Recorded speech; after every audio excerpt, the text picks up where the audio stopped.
बात करें तो ये क्वेश्चन है जो आपको बोर्ड पर दिख रहा है।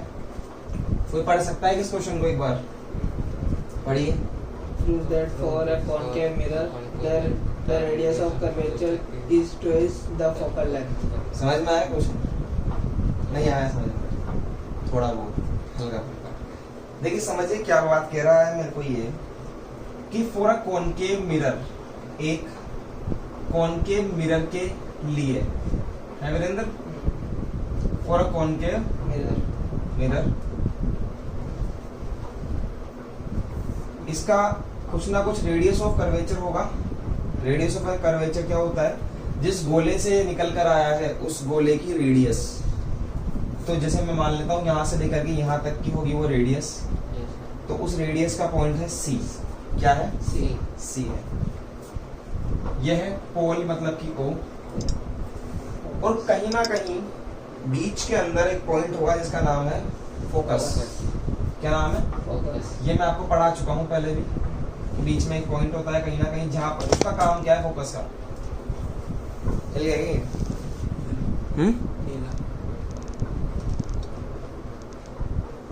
सही है। ठीक है, हिलाओ मत यार, ऐसे मत करो, थोड़ा समझो इस चीज को। तो फोकस का काम क्या है वीरेंद्र? सारी लाइंस को एक जगह मिलाकर, जितनी भी लाइंस इसके पैरेलल आती है, जितनी भी लाइट रेज इसके पैरेलल आती है, टकराने के बाद में फोकस पर मिल जाती है। यही काम है फोकस का, इसके अलावा दूसरा काम हमें फोकस का नहीं पता। ठीक है, अब समझो क्या बोलना चाह रहा है ये कि किसी कॉनकेव मिरर के लिए जो रेडियस ऑफ कर्वेचर होता है उसकी जो लेंथ होती है, मतलब कि यहाँ से लेकर के यहाँ तक की जो लेंथ होती है, सपोज मैं उसको आर बोलता हूँ। क्या बोलता हूँ? आर। वो फोकल लेंथ की ट्वाइस होती है। बहुत बढ़िया, शाबाश, बहुत बढ़िया। तो ये बात बोली है, इसको मैं मान सकता हूँ F। तो हमें दैट मीन्स हमें प्रूफ क्या करना है? आपको गिवन है, गिवन की बात करूं अगर मैं आपको, तो आपको गिवन क्या है? आपको एक मिरर दिया हुआ है, और टू प्रूफ की बात करता हूं। टू प्रूफ क्या करना है कि R जो है is twice the F, R is the twice of F। ऐसे कर सकते हो, R is the twice of F। लिखना आता है क्या इस तरह से? आपको ये चीज प्रूफ करनी है। ठीक है, ये फॉर्मूला भी है एक कि R इज 2F, और ये हमें प्रूफ भी करना है कि ऐसा होता है। गिवन में क्या है? अ कॉनकेव मिरर, अ कॉनकेव मिरर सिचुएटेड, बस एक कॉनकेव मिरर ही दिया हुआ है हमें।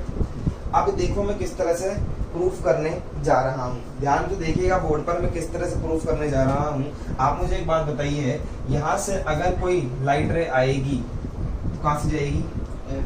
फोकस से जाएगी। फोकस बोलिए, एफ नहीं, फोकस से। इसको मिटा रहा हूँ अब, ठीक है?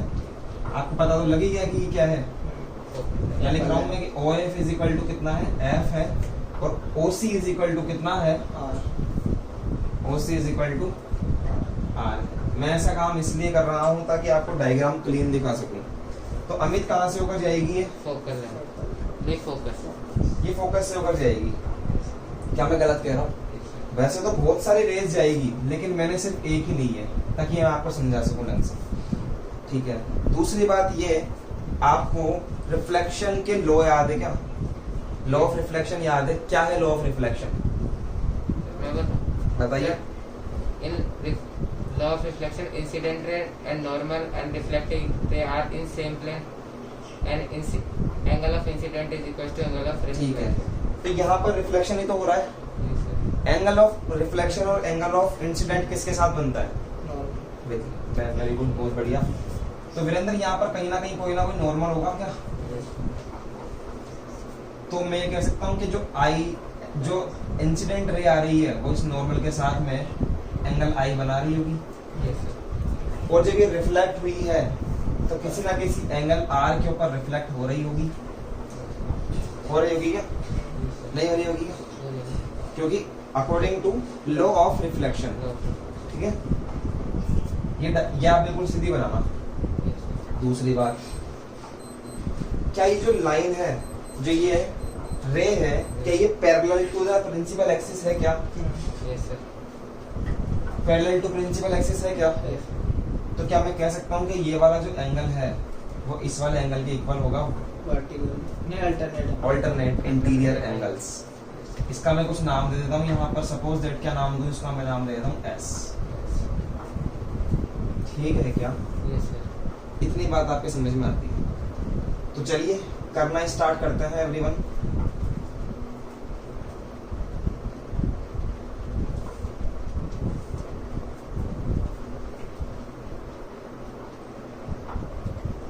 और क्या करेंगे? देखो ये जो नॉर्मल है ना, इसको आगे तक बढ़ाओ। ये सी से होकर पास होगा। समझ में आती है क्या बात? Yes. ठीक है, तो चलिए भी बात करते हैं आपसे। यहाँ नाम दे दो कुछ भी, टी दे दो। तो मैं लिख सकता हूँ हियर,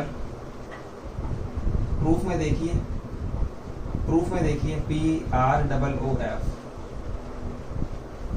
प्रूफ में देखिए क्या है? Angle I is equal to angle R, angle I is equal to angle R, law of reflection LOR। ठीक है, यहाँ तक का काम आप देखो। आप दूसरी बात ये कि क्या मैं ऐसे कह सकता हूँ कि इस वाले ट्राइंगल के अंदर ये वाला जो एंगल है वो इस वाले एंगल के इक्वल होगा? ये पूरा का पूरा जो है वो इस पूरे इक्वल, मतलब एक बार मेरी बात ध्यान से सुनो आप। क्या मैं आपको कहना चाह रहा हूँ कि इस वाले ट्राइंगल की बात सुनो आप, CFS दिख रहा है? CFS के अंदर क्या हो रहा है यार, दिमाग से निकल गया थोड़ा सा।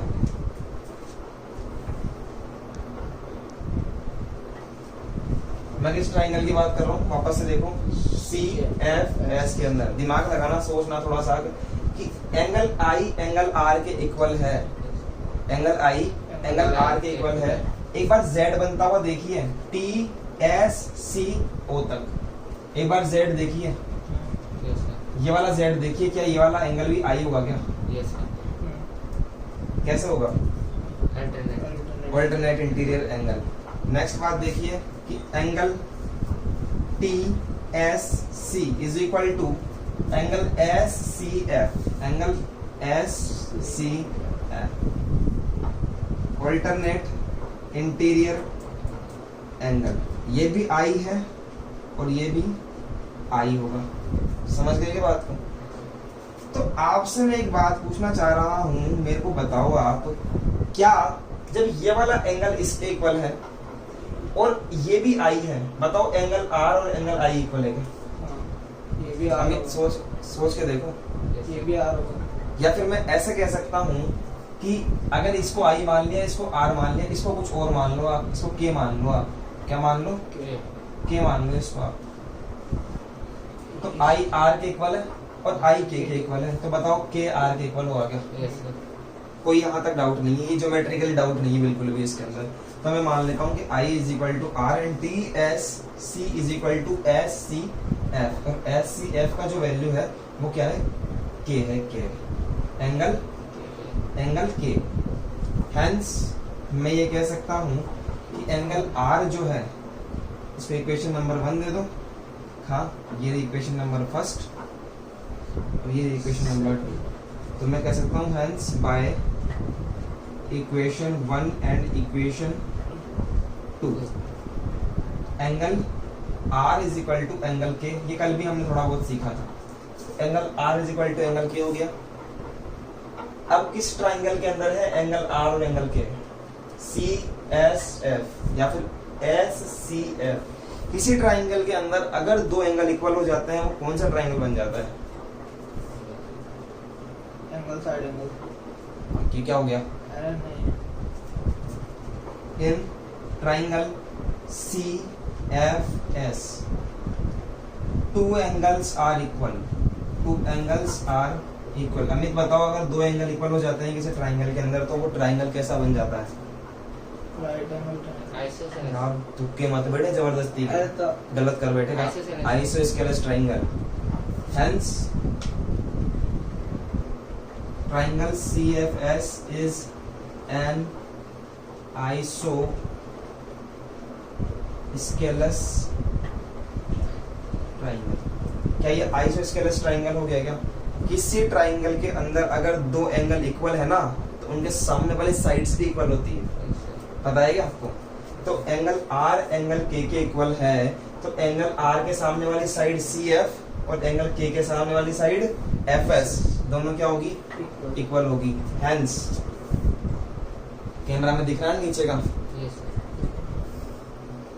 हैंस समझिए, हैंस एंगल आर के सामने वाली साइड तो C S C F equal होगी किसके?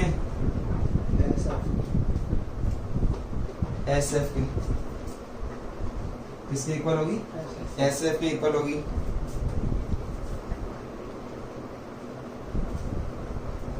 ठीक है। अब क्या होता है, एक बात आपको याद रखनी है, ध्यान रखनी है, याद तो क्या रखनी है, याद तो कुछ नहीं करना, ध्यान रखनी है। जब इसका इस मिरर का एपर्चर बहुत कम होता है, अपर्चर का मतलब ये है कि बहुत छोटा मिरर लेते हैं अपन, तो एक बात बताओ कि ये टुकड़ा बहुत छोटा है तो ये हल्का से मुड़ा हुआ होगा क्या? इतना ज्यादा मुड़ा हुआ नहीं है, बस ऐसे हल्का सा मुड़ा हुआ है। या तो आप फ्लैट मिरर देख लो या फिर आप इस टुकड़े को देख लो, ये टुकड़ा हल्का सा ही मुड़ा हुआ है, ज्यादा मुड़ा हुआ नहीं है। इसका मतलब इसका अपर्चर क्या है? बहुत छोटा है। तो क्या मैं ये कह सकता हूँ क्या कि यहाँ पर अगर फ्लैट मिरर होता तो लाइन थोड़ी सीधी होती, और हल्का सा मुड़ा हुआ है तो थोड़ी सी हल्की सी बड़ी है, ठीक है ना? तो क्या मैं ऐसे कह सकता हूँ कि ये जो लाइन है एफ एस जो है वो एफ ओ के इक्वल है। कैसे इक्वल है? दिमाग लगाओ। अगर आप प्रकार रखते हैं यहाँ प्रकार रखते हैं तो प्रकार तो यहाँ से लेकर के यहाँ तक की नापी हुई और यहाँ से लेकर के यहाँ तक की नापी हुई सेम ही तो होती है। ऐसे नापते जाइए टिक टिक टिक टिक टिक टिक, नापते नहीं हो क्या? जितनी ये है उतनी ही ये है। आपने कभी कंपास से नापा नहीं इस तरह से, तो मैं ये कह सकता हूँ कि जितनी ये है उतनी ये है। For the very short aperture, नहीं आ रही समझ में बात? कम आ रही है समझ में, लेकिन आएगी धीरे धीरे। तो जब आप थोड़ा थोड़ा सीखने लगोगे तो मैं बोलूंगा for very short aperture, for very short aperture, aperture of mirror, for very short aperture of mirror F S is equal to F O. ठीक है, F S is equal to F O. अब वापस से दिमाग लगाइए, C F is equal to S F है और S F is equal to F O है। चाहे एस एफ हो चाहे एफ एस हो, बात तो बराबर है। तो क्या मैं कह सकता हूँ कि सी एफ जो है वो एफ ओ के इक्वल होगी, है ना? इसको आप इक्वेशन नंबर 3 दे दो, इसको आप इक्वेशन नंबर 4 दे दो। तो by equation 3 and 4 C F is equal to F O, C F is equal to F O, मतलब आपने इस वाली को इस वाली के इक्वल कर दिया। समझ में आती है क्या बात? इस वाली को इस वाली के इक्वल कर दिया। तो क्या मैं कह सकता हूँ ये दोनों इक्वल है, तो क्या ये बड़ी वाली इस वाली की ट्वाइस होगी? बोल दो, है ना? तो मैं कह सकता हूँ इसके आगे देखो, सो दैट, इस डब्बे में देखो, सो दैट सी ओ या फिर O C is equal to twice of O F, twice of O F. O C को क्या माना था साहब? आर, ट्वाइस की जगह ट्वाइस, ओ एफ को क्या माना था? एफ। ये लो साहब आंसर। कम से कम 2-3 बार करना पड़ेगा, तब जाकर दिमाग में चीज बैठेगी, पूरी ज्योमेट्री से प्रूफ करिए। नहीं करोगे 2-3 बार तो समझ में थोड़ा सा कम आएगा।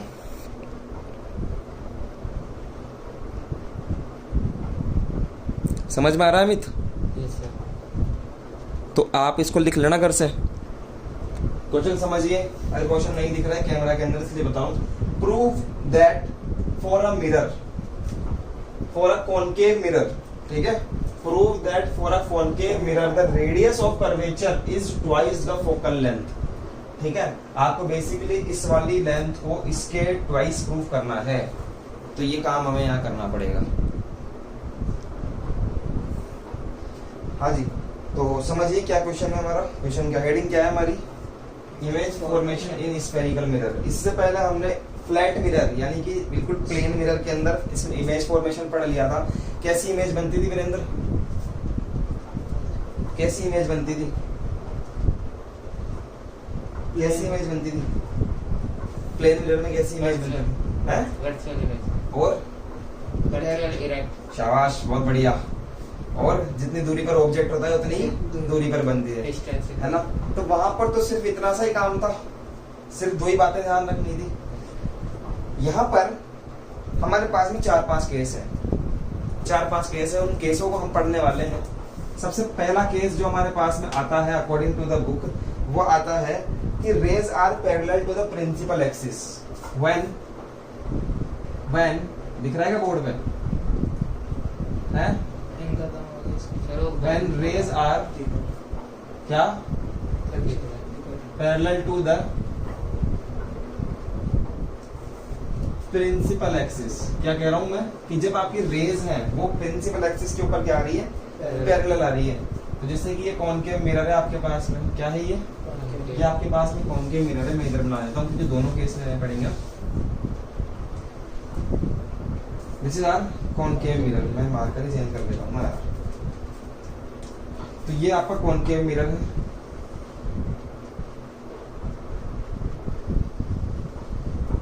कोई दिक्कत यहाँ तक? और ये आपका कॉन्वेक्स मिरर है। क्या होता है कॉनकेव और क्या होता है कॉन्वेक्स, बताइए। जिसमें आगे की तरफ इमेज बने ना, अंदर तुम बताओ अमित। कॉनकेव में आउटरमोस्ट सरफेस तो पॉलिश होती है बहुत बढ़िया। और कॉन्वेक्स में इनर सरफेस पॉलिश होती बहुत है। बढ़िया। और ये है हमारा principal axis and this is also our principal axis. तो देखिए जब कॉनकेव मिरर के ऊपर लाइट रेज आती है बिल्कुल पैरेलल टू प्रिंसिपल एक्सिस आती है, तो टकराने के बाद में वो कहां से होकर जाती है? फोकस से होकर जाती है। और अगर फोकस से आती है तो प्रिंसिपल एक्सिस के पैरेलल होकर जाती है। दूसरी बात करें कॉन्वेक्स के अंदर कि अगर आपकी rays parallel to principal axis आती है तो टकराने के बाद में, अब आप ऐसे नहीं बोलोगे कि टकराने के बाद में दूर चली जाती है, नहीं, ये वाली रेज भी फोकस से पास होती है। बस इतना सा फर्क है कि इसका जो फोकस होता है वो वर्चुअल होता है, ठीक है। दोनों ही केसेस में आप क्या बोल सकते हैं यहाँ पर कि when rays are parallel to the principal axis then after reflection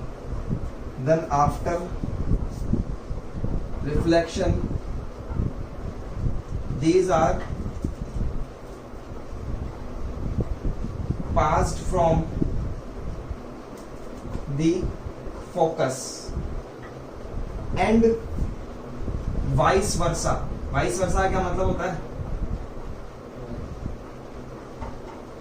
बोलिए।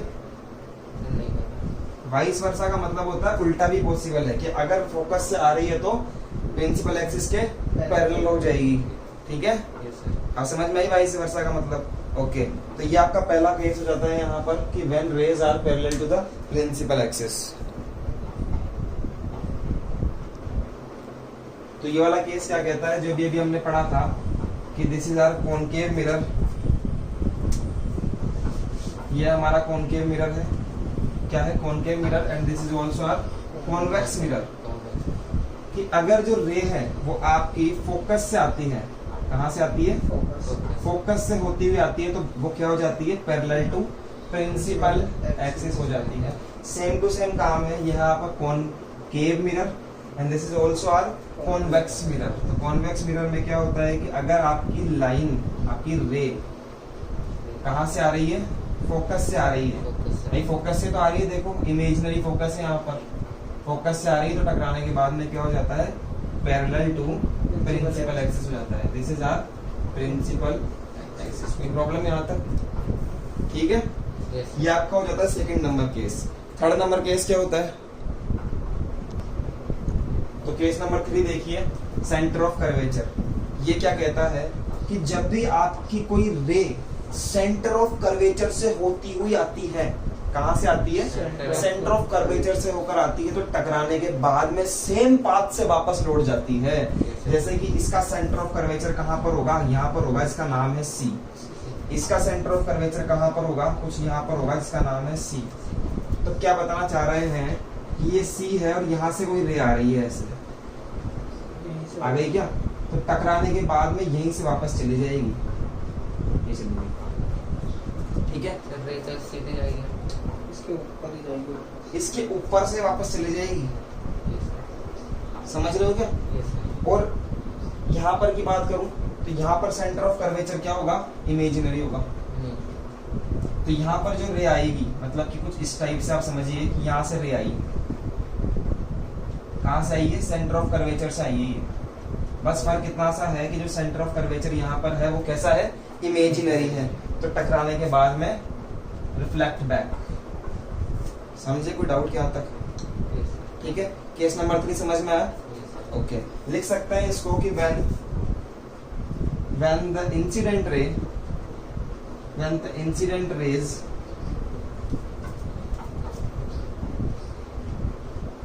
come from the center of curvature, then after reflection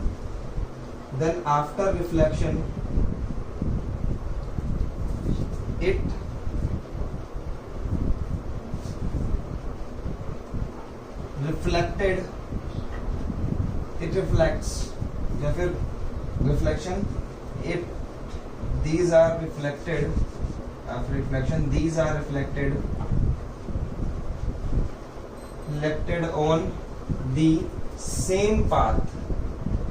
आई क्या मेरी बात समझ में? Yes, sir. तो ये चीज आपको लिखनी है।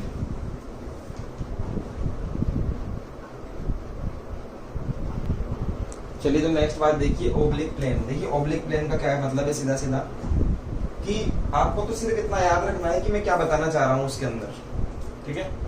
जैसे कि आपके पास में कॉनकेव मिरर है जिसका पोल O है, या आपके पास में कॉन्वेक्स मिरर है जिसका पोल O है।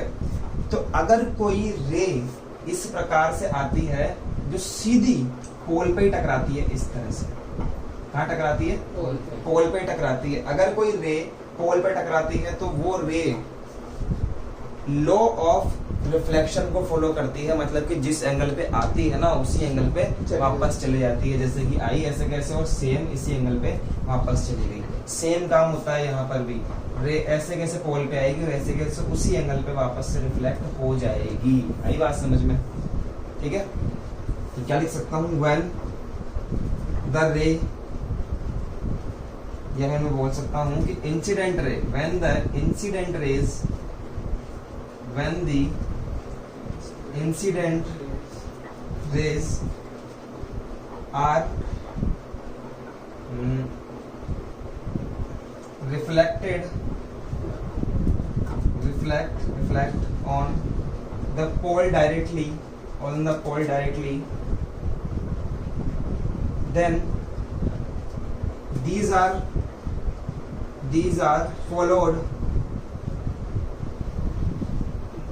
followed the law of reflection,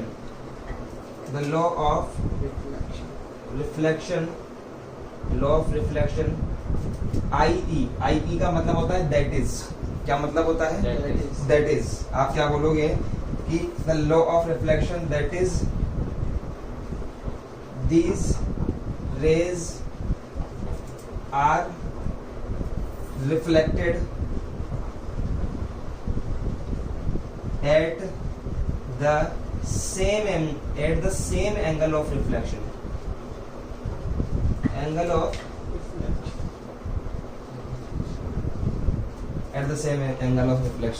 आई के बात समझ में? बोलोगे? तो ये 4 नियम होते हैं, 4 रूल होते हैं आपके कि किस तरह से रेज आती है और किस तरह से वो रिफ्लेक्ट हो जाती है। 4 रूल्स आपको याद करने हैं जो कि रिलेटेड टू स्फेरिकल मिरर है। स्फेरिकल मिरर का मेरा मतलब है कि कॉनकेव और कॉन्वेक्स दोनों मिरर यहाँ पर आ जाते हैं। अब कल हम लोग जो स्टडी करेंगे उसमें बात करेंगे सिर्फ और सिर्फ कॉनकेव मिरर के बारे में कि सिर्फ कॉनकेव मिरर से इमेज कैसे फॉर्म होती है, ठीक है? और उसके बाद बात करेंगे कि कॉन्वेक्स मिरर से इमेज कैसे फॉर्म होती है। तो ये नियम आप पढ़ के आ सकते हो कल तक, Yes, sir. ताकि हम लोग आगे बढ़ सकें इसके अंदर। कोई दिक्कत यहाँ तक? ठीक है, इसकी फोटो आपको डायरेक्टली मिल जाएगी या फिर आप स्क्रीनशॉट वगैरह ले लेना इसका, ठीक है? तो कल मिलता है आपसे, ठीक है? कौन चेक करोगे?